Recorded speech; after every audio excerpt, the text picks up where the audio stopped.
संध्याकाळ कशी आहात? मस्त मच्छी पण बरी. इकडे तळ्याला पाणी बघायला आलते मी. आता इकडे सूर्यामुळं काय दिसत नाही. तिकडे दिवस जायचा टाइम झालाय म्हणजे 5-5:30 वाजले, 5:45. म्हणजे पाऊस झाला त्याच्यावर 2-3 मोठे मोठे पाऊस होते, त्याच्यामुळे इकडे आलते तळ्यात किती पाणी ते बघायला. आपण अर्ध भरलंय, अजून संपूर्ण नाही भरलं. अजून तर 2च पाऊस झाले.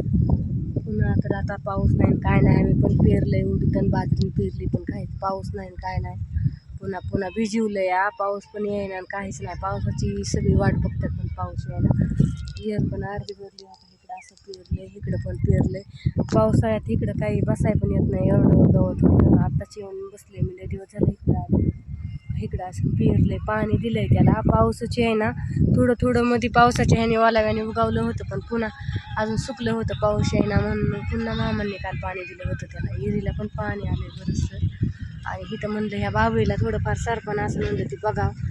आणि आलीच नाही मी. मग येणार होते 3 वाजता, पण आलीच नाही. म्हणलं आता बघून येऊ आपण कशाचं सरपण पण नाही, अडचण पण लय. इकडं बघा कशी भीती वाटते एकट्याला. अशी लय पलीकडे गावात ही होतं, पण पिटूनही दिलंय त्याच्यामुळं आता जास्त लय गावात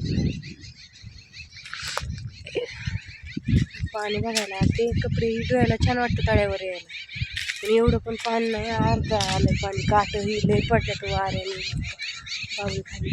का विहिरीला असं पाणी आलं, एवढं अर्धी आली विहीर. तळ्याला पण बरंचसं पाणी आलं. जवळच येतं जाऊ आपण तळ्या बघायला.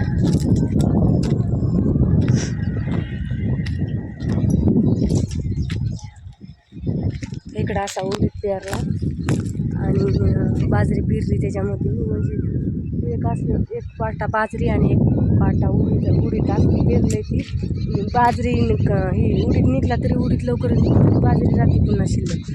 त्याच्यामुळे एकात एक पेरलं आणि पुन्हा गावाला रान पण नीट होतं, उगून पण आलंय.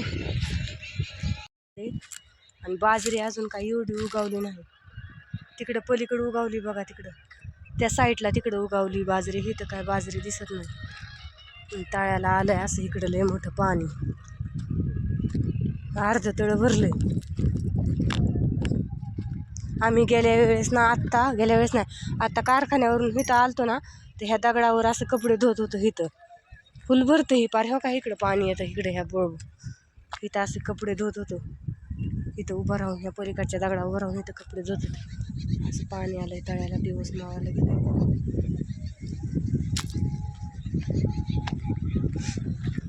इथं आता दगड मांडला नाही करता तरी येईन धुता, पण नाही तिकडं एकदम निताळ पाणी झालंय. असं पाणी आलं इकडं.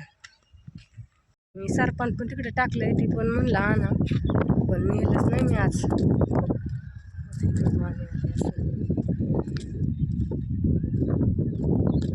आपलीचं हे सरपण आहे, निवार सरपण आहे. पुन्हा तिथं पाणी आलं ना तर पुन्हा ती घेणार नाही. पुन्हा गेल्या वर्षी म्हणजे सगळं भिजून जाईल. जडची जड आहे ती सरपण. सर्दी ही झाली होती, 2-4 दिवस मरणाची आजारी पडली होती. आता जरा कुठं बरं वाटायला लागलं.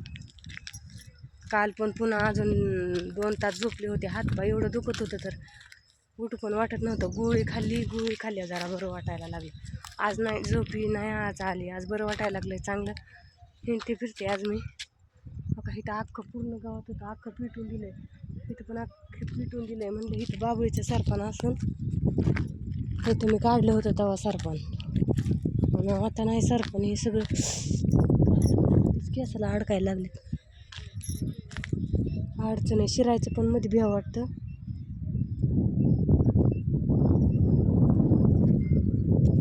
सरपण नाही कुठं जावा, सरपणा तरी एकटी दुखटीने. तर चला, व्हिडिओ मोठा होतोय. व्हिडिओ आवडला तर लाईक करा, कमेंट करा. भेटूया उद्याच्या ब्लॉगमध्ये. तोपर्यंत बाय बाय.